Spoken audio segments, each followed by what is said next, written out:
Nolan should be the center. We should be talking about and lifting up Nolan's success and everything about his life and celebrating Nolan. That's what we should be talking about. Like I think about this every day. Like I wish we would have never went out on the 4th of July because I know this wouldn't have happened. Nolan wouldn't be gone, and like it's really hard. How do you guys think that this should have been put out to the world? I see a Brandon Tatum title with drop massive update and debunks the lies, and immediately know we're not getting answers.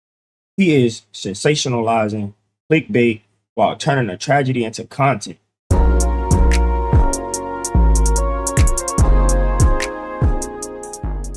A quick rundown: Brandon Tatum dropped an exclusive interview featuring Nolan Wells' friends, Warren, Jax, and Morgan, alongside high-profile defamation attorney Ed Palcic.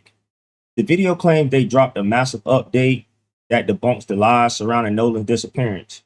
Most people are taking these titles at face value, assuming Tatum just delivered a groundbreaking investigation that clears up the timeline and shuts down all the skepticism once and for all. Do you feel like you got a good case here, or, what's your perspective in that? Because, people are online and obviously they know who you are. Obviously they know you represented Donald Trump in some pretty high profile cases. And so now that you've joined, or at least now you work for the young men here, you hear them say things like they've been accosted, they've been, threatened online. Does that make your case a greater case, or how do you work within what's happening to these young men? Well, unfortunately, I wish there was no case. I wish this hadn't happened. But unfortunately, because these things did happen, there is a case, and now there's multiple cases. And I'm going to tell you something. If you're out there and you lied about these guys, you lied about my guys, you lied about Tyler's guys here, if you lied about Morgan, if you lied about Jax, if you lied about Warren, we're going to get you. And you're going to be hauled into court, you're going to be held accountable, and it's going to be very painful. And what I would say to the people who have done that is, now's your chance. If you want to apologize and retract before you find yourself in court, you should probably do that now. Because if you don't do that, once you're in court, now you just can't leave. You won't be able to get out of it. And we're not going to name names because there's some other folks who are doing that, and we want to be better than that. And I want to emphasize this, right? We're not here to guess. We're not here to speculate. We're only going to deal in facts, right? And here's the most important thing, right? We don't know how Nolan Wells died. No one here is saying we know. But what we do know is Morgan, Jax, and Warren had nothing whatsoever to do with Nolan Wells' death. And that's what's important. And unfortunately, because there are people who want to divide a town and come in from the outside and tell people what to think and pit neighbor against neighbor, it compounds the tragedy. It magnifies the tragedy. And I just want to say this. Here's why it's an even bigger tragedy. Because my friends here, Morgan, Jax, and Warren, these guys are not just the finest that Ocean Springs has to offer, the finest that Mississippi has to offer. These are the finest young men that America has to offer. Really great people. And Tyler actually taught me good Ocean Springs people. That was one of the first things I heard when I got here. So I'll just say that they're good Ocean Springs people. So there has been criticism of the Wells family for bringing in attorney Ben Crump and Reverend Al Sharpton, but the same can be said for these guys. Ed Palcic was brought on to give this interview legal muscle. But if you look past the theatrical bluster, his statement is full of red flags that raise more questions than answers. First, he uses threats as a distraction. Notice how fast he pivots from the actual facts of the case to issuing dramatic warnings to the public, saying, we're going to get you and it's going to be very painful. That isn't legal clarity. That's classic intimidation designed to silence public inquiry and shift focus away from the timeline gaps. Then he explicitly admits, we don't know how Nolan Wells died. If you don't know the full cause or circumstances of his death, how can you definitively demand everyone else stop asking questions or trying to piece the evidence together? And last, as an attorney, he should know better than to rely on character witnesses over evidence. Instead of laying out solid, verifiable facts or timeline evidence during his airtime, he spends it lavishing praise on the young men as the finest America has to offer. Character testimony doesn't clear up conflicting GPS data or missing phone logs. Facts do. And are you confident that these young men had nothing to do with it? Confidence not a strong enough word. In fact, beyond a reasonable doubt is not strong enough. There's a 0% chance that they did anything wrong. So this is not 90%. It's not 99%. It's not 99.9999. There's no decimals. There's no anything. It's 100%. 100.000%. Nothing. They did nothing wrong. And that's the problem for our opponents here, who have ruined their lives, dragged them through the mud, and attacked them. You don't get to lie. We have the First Amendment. We love our First Amendment. But you don't get to lie and hurt people. You want to lie and it doesn't hurt people? Fine. You lie and you hurt people, that's why we have defamation. And that's what this is about. So I just want to emphasize this in the strongest possible terms. Zero wrongdoing. Completely innocent, totally innocent, and categorically innocent. When attorneys start throwing around 100% certainty for a client he just met, your natural reaction should be skepticism, not belief. Halsey claims absolute certainty without complete facts. He says there's a 0% chance they did anything wrong and that beyond a reasonable doubt isn't strong enough. But how can any defense attorney claim 100% absolute mathematical certainty when he previously admitted they still don't even know the cause or exact circumstances of Nolan Wells' death? You cannot claim absolute certainty on the outcome of an equation when you don't even have all the variables. Like, real legal investigations leave room for incoming forensic data, official autopsy reports, and phone records.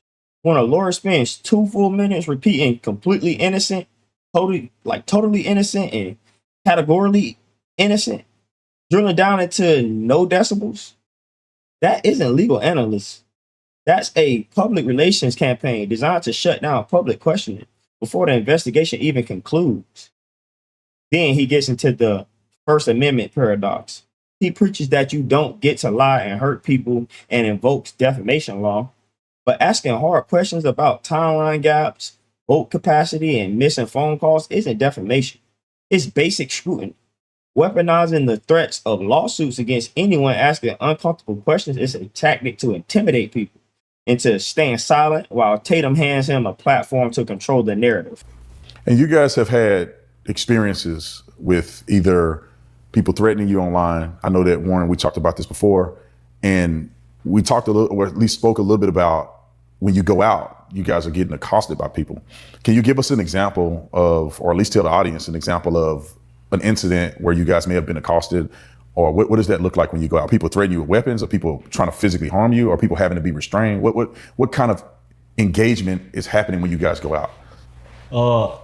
We went to a restaurant, a couple of buddies of mine, and when we were, I wouldn't say threatening with weapons or anything, but I felt, and I know my friends felt, threat for our lives. I mean, I don't think there was like a fear factor, but at the same time, like it's awkward in public, like I stated, like when we have to talk about these things. But we went to a restaurant and someone came up to me and was like, "Is this you?"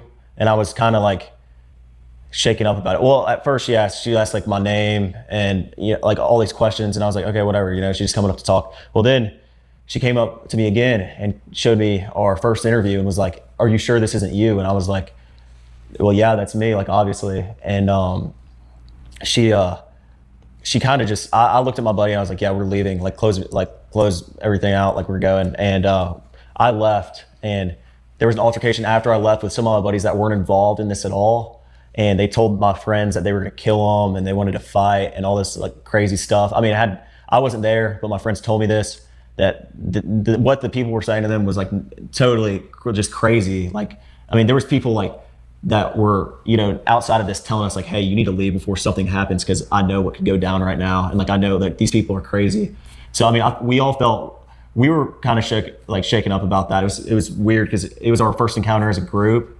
And I think it's also like just crazy that people will like look at you in the eye and tell you they'll kill you because they believe you killed your best friend and you have nothing to do with it. And Morgan and Jax, were you guys there? Yes, we were there. I was there. I didn't hear the part where they said they were going to kill him and stuff, but I did hear whenever she came up to him originally, she was like, "Hey, you have like TikTok or anything like that? Your face looks really familiar." And he was like, "No, I don't have TikTok or anything like that." And she was like, "Oh, okay." And then walked off and then came back with, like you said, the first interview on her phone and showing him. She's like, "So this isn't you. Either you have a doppelganger or this is you." And he was like, "Well, yeah, that's me." And then we got the check and we bounced and we were waiting outside for everybody else to get out of there. And while we're waiting outside is whenever some of our other buddies that aren't even on social media that we were just there with was getting told that other people are going to kill them and all that kind of stuff. So how did that make you guys feel when you? I mean, did you think they were serious? Did you think it was just people trying to make a name for themselves by confronting you in front of others? Like, what was your take on that, Morgan? I think it was just like I was in the general area of where one of our buddies was, where this altercation happened, and I actually got into a conversation with a fellow next to me that wasn't even involved, and he told me straight up, he was like, if I was y'all right now, I would leave before y'all get hurt. Y'all need to leave right now. I'm just watching out for y'all and making sure y'all are safe. And I mean, I wouldn't say that those people would have physically done something in that moment, but I think they were playing like almost like a mental game, like just to get into your head and just almost like make yourself like just think these things that obviously are not true. Tatum tees up this massive premise, asking if people are ambushing them with weapons, physically attacking them, or needing to be restrained. But listen closely to the actual stories they give. The reality doesn't match the hype at all. Tatum tries to lead them with questions, attempting to paint a picture of extreme physical danger, asking about weapons and physical brawls. But Warren immediately has to walk it back, admitting, I wouldn't say they threatened with weapons or anything. What actually happened was just someone recognizing them. A woman walked up to them at a restaurant, asked if he had TikTok, pulled up their previous interview on her phone and said, "Is this you?" That is literally someone recognizing a public figure from a massive viral news story in their own town, not a physical assault. Then comes the hearsay and secondhand escalation. Notice how the story about death threats happens after Warren leaves the restaurant. Warren admits, I wasn't there, but my friends told me this. Morgan and Jax chime in to confirm they were there, but Jax explicitly states, I didn't hear the part where they said they were going to kill him. The most extreme claim in the entire story relies entirely on secondhand hearsay that even his co-witnesses didn't actually hear. Tell me, do y'all see psychological games or inconsistency? Morgan wraps up the story by admitting, I wouldn't say that those people would have physically done something in that moment. They were playing like almost a mental game. So we go from Tatum hyping up weapons and physical violence to a story about someone showing them a video on a phone, 0 weapons, 0 physical contact, and hearsay about threats nobody on camera actually heard. If you can go back to the very beginning of this, how do you think this should have played out? Because I always question in my mind that when I go back, I look at what happened, I look at the initial stories with Nolan, and you guys knew him, right? I didn't know him. I know none of you guys. I just had a chance to meet you guys more recently. But how do you think this should have gone? If you could control the environment, Nolan is found deceased. How do you guys think that this should have been put out to the world? So first off, I wish that none of this would ever happen. I wish Nolan could still be here with us today. And I wish that, like I said, none of this would ever happen. Like I wish that all this could be erased and Nolan could be here tomorrow. I mean, that's more than anything. But other than that, I feel like his mom blasting us on social media from the get-go, saying that he was out there with Warren and another guy. That's where it first started to take off. And then also the fact that she posted a picture of me and Morgan and another guy and Nolan on the boat together, blasting that out there, pushing this narrative, kind of, I guess. I wish that would have never happened either. And I don't think if those would have never happened, a lot of this stuff wouldn't have been as viral or gone all over the country at this point. I mean, this is a countrywide news story that is just blown out of proportion. And the fact that it was our best friend and it's not what people are saying it is what hurts the most. I mean, that was our brother. I mean, straight up. That's what I told his dad the night that he came over to my house. He was like, blah, blah, saying something. I was like, dude, that was my brother. Like, and you know that. He knows that. We were picking him up every single day. He never drove. I can't tell you how many times I pulled up in his driveway and picked him up. And it wasn't him asking. It was just because that's what we did. We just picked up Nolan all the time. That's how we, came about to all the stuff that we were going to. We'd go and pick him up. That's how much we like to be around him. We would do stuff like that all the time, Well, first off, like I would I wish we would have never, like, I think about this every day. Like, I wish we would have never went out on the 4th of July because I know this wouldn't have happened. Nolan wouldn't be gone. And, like, it's really hard to think about because it's like, I wish I would have done this different, or I wish I would have done that different, because now one of my brothers like passed away. But I think from the beginning, I'm glad that I called the Coast Guard, and I'm glad that we came together as a group, even from the first day when people started texting us things, saying, crazy things. But I wish it wouldn't have been reported as some type of race thing. I think it's really bad that, like, people are pushing the narrative, oh, this is a race thing. Well, obviously it's not. I mean, this is like a brother to us. I mean, Nolan's no different than anyone else in our group. And I just wish this wasn't pushed on the media as, oh, this is a bunch of white guys that killed a black guy, or this is like in the beginning it was like 4 guys went to a stranded island and dumped Nolan at the island and just left him there. Like, even from the beginning, it was just like this thing, and no one had facts, and they were just pushing this horrible narrative, all lies about everyone, and it's sick. So I wish that would have been completely different.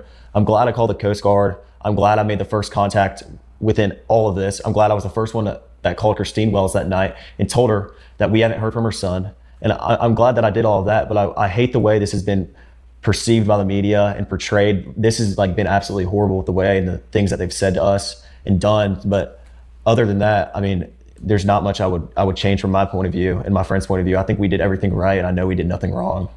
I also want to say, I think it's so criminal that they took something so anti-racist and flipped it into something super racist. Like they took, this is the definition of anti-racism. I mean, that we did not look at Nolan any different than I looked at him, or even you. This is literally our brother. I mean, like we stated, we did not treat him any different. We didn't treat Trayson any different. We don't treat Trayson any different. And they just flipped it. And I just think that is so wild that they're pushing this thing that they're saying, oh, they want to end racism and all this stuff. Well, they're the one pushing it. They're pushing the racism. And I just think that's kind of crazy. Morgan, what's your thoughts on this? How does it affect you? First I want to say wish this would have never happened. I wish Nolan would still be here with us today. And but I, in my opinion, I think that the media, they shouldn't have pushed a narrative from so early. I think that they should have let the local officials do their job, let them release statements, and then, the media is obviously going to see that and then do whatever they do. But that's what I trust the local officials. When asked how this situation should have played out, the friends immediately pointed fingers at a grieving mother and the public, completely dodging accountability for the actual timeline discrepancies. I would never attack a parent for asking questions. They claimed the real catalyst for this story going viral was Nolan's mom blasting them on social media and posting photos of them together on the boat. But why did a mother have to post on social media in the first place? Because her 19-year-old son vanished after going out on the water with this exact group, and she was desperate for immediate answers. Blaming a grieving parent for seeking help online shifts the focus away from why he was left behind. Warren boasts about how he did everything right, highlighting that he called the Coast Guard and reached out to Nolan's mom. But taking accountability or taking credit for basic steps after realizing a friend is missing doesn't erase the massive unanswered questions. Why did they leave the island without him? Why are there conflicting statements about who was on which boat and when? Doing one right thing later doesn't rewrite what happened earlier on that water. They claim their group dynamics were the definition of anti-racism and express outrage that race was brought into the public discourse. But hiding behind buzzwords to deflect public skepticism is a transparent tactic. The public suspicion isn't just about racial dynamics. It's about accountability, inconsistent timelines, broken equipment stories, and a shit ton of missing details. Warden claims the media should have just stayed quiet and let the officials do their job. Yet here they are, sitting down on a massive national platform with Brandon Tatum, attempting to control the public narrative and tell their side without undergoing any tough cross-examination. They don't want silence. They just want a platform that won't ask critical follow-up questions. Tatum sits back and lets them frame themselves as the primary victims of bad press and a distraught mother, completely failing to hold them accountable to the basic facts. Ed, with what has transpired, how does that dictate your response? Because you have a 30,000 foot view of all of this stuff, right? You see the way that it could have went, and you see that there's people that instigated the narrative that's out there now. And as a defamation attorney, how does this navigate your tactics? Sure, and I want to be clear about something tonight. I'm not going to give any particular person any more oxygen than they may have already sucked up, but I will say this: what's been said about Morgan, Jax, and Warren, I'm not going to call them untruths or half-truths or falsehoods. I'm going to call it what it is: lies. So the first thing that's really important here is we're dealing with lies and liars. We're dealing with profiteers. We're dealing with hustlers. And one thing that I've seen since I got here is that Ocean Springs, Mississippi, is a really beautiful place. And the region is very beautiful. It's one of the most beautiful places in the country. And there is just no question, the death of Nolan Wells is a horrendous tragedy. But for the tragedy to then be magnified after his death for no reason other than profit is a disgrace, or what we would call a shanda. And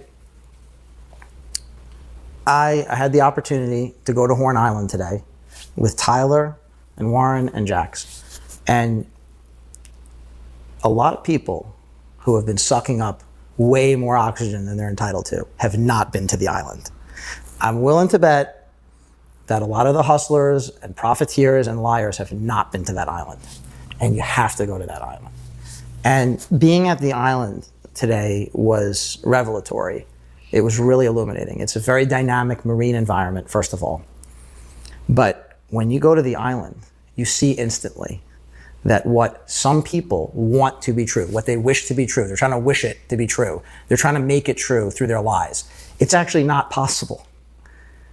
It is a very, very long and narrow barrier island. It's basically very low sand dunes.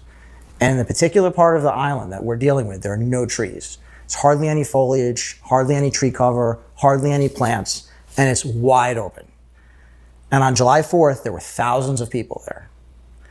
There is no possible way that anybody could have committed a murder in broad daylight on a barren, windswept island that is narrow and was just swamped with people that day in broad daylight. It's just not possible given the natural environment there. And that leads me to the next point, which is this. Once you know what the timeline is, when you combine the timeline with the actual dynamics of the island itself, all of the lies completely unravel because it isn't possible. And here's why. Morgan, Warren, and Jax left the island at about 4:30 p.m. That's it. They were gone. That is not open for debate. So that's a fact. They were gone. And at that time, Nolan Wells was still alive. Now, I'm not going to name them out of respect for their privacy, but just as one example, there are two very fine, upstanding members of the Ocean Springs community who saw Nolan Wells at about 10 minutes to 6 p.m. So about an hour and a half after these fine young men had left the island, they were gone, departed. Nolan Wells was alive. And these two witnesses, two very reliable, very credible, and very upstanding members of the community, they saw Nolan. And they've known Nolan for years. There's no chance that they made a mistake. And by the way, this can be corroborated through other evidence, other eyewitness accounts. And that's the end of it right there. That's before we get into everything else about the situation. And when I look at this, I feel like there's levels of defamation and areas of defamation. And I'm not going to speak on your behalf because this is y'all's story to tell, your story to litigate. But which areas are the most egregious that you are going to go after, or that you guys think also are areas where people have taken this situation and clearly lied to the public? One being the phone call. What is your thoughts on that phone call to Cito? Some people have gone out and done enhancements to the audio, and in doing that, created a transcript manually. It doesn't appear that the transcript was derived from an automated system or have any, in my opinion, real integrity with it. What are your thoughts first, you guys, on the audio, and then I'll get to you, Ed, on could that be a defamatory area the way it was produced? So what do you guys think about that audio? Ed Pauset lays out what he considers his checkmate argument that Horn Island's terrain makes a crime impossible and that mystery witnesses clear his clients. But when you examine his rhetoric with actual scrutiny, the logic completely falls apart. He claims that because Horn Island is a narrow, windswept sandbar crowded with thousands of people on 4th of July, it was physically impossible for anything criminal to happen in broad daylight. But crowds in open space don't prevent foul play, negligence, or altercations, especially when alcohol and drugs are involved. He asserts as an undisputed fact that two upstanding members of the community saw Nolan alive at 5:50 p.m. and an hour and a half after his client supposedly left at 4:30 p.m. But notice he didn't provide names, official statements, or corroborating physical proof. Expecting the public to blindly accept anonymous hearsay as ironclad evidence while threatening lawsuits against anyone asking for receipts isn't an investigation. That's damage control. Then it's the labeling skeptics as hustlers and profiters. Anyone who raises legitimate questions about conflicting GPS data, boat capacities, or the timeline gets conveniently branded by Halsey as liars, profiters, and hustlers who are sucking up oxygen. That's a typical Trump move. Attack the motives of the questioner when you don't want to answer the question. When Tatum finally brings up the critical audio enhancements, he frames the questioning for them, calling the manual transcript untrustworthy before the guests even answer. Instead of conducting a real interrogation, Tatum acts as a co-counsel, helping them wave away uncomfortable evidence. However, I'm here to filter the truth versus the narrative. The public is being forced into a false choice. On one side, you have internet sleuths rushing to conclusions based on partial evidence. On the other side, you have Brandon Tatum and a high-priced defamation attorney staging a softball PR tour designed to bully the public into silence with threats of lawsuits and claims of 100% innocence. Neither side knows the full truth. Tatum's titles promise massive updates and debunking lies, yet his own guests admit on camera, we don't know how Nolan Wells died. They demand you trust their 4:30 p.m. departure timeline while completely ignoring the missing information surrounding potential fourth boats, conflicting tide craft versus tide line reports, and unanswered phone calls. They claim that massive numbers of people in Horn Island geography makes wrongdoing impossible, while ignoring that leaving a friend behind on an island under any circumstances demands absolute accountability. Justice for Nolan Wells doesn't come from clickbait title designed to push channel memberships, and it certainly doesn't come from defense attorneys trying to scare the public into putting their brains on mute. Until we see verified GPS logs, unedited phone recordings, and official forensic results, nobody gets a free pass. You don't get to parade around as completely innocent just because you hired a lawyer to yell louder than your critics. Y'all can keep buying into the theatrical clickbait. I'm going to keep demanding real accountability and sticking with the facts.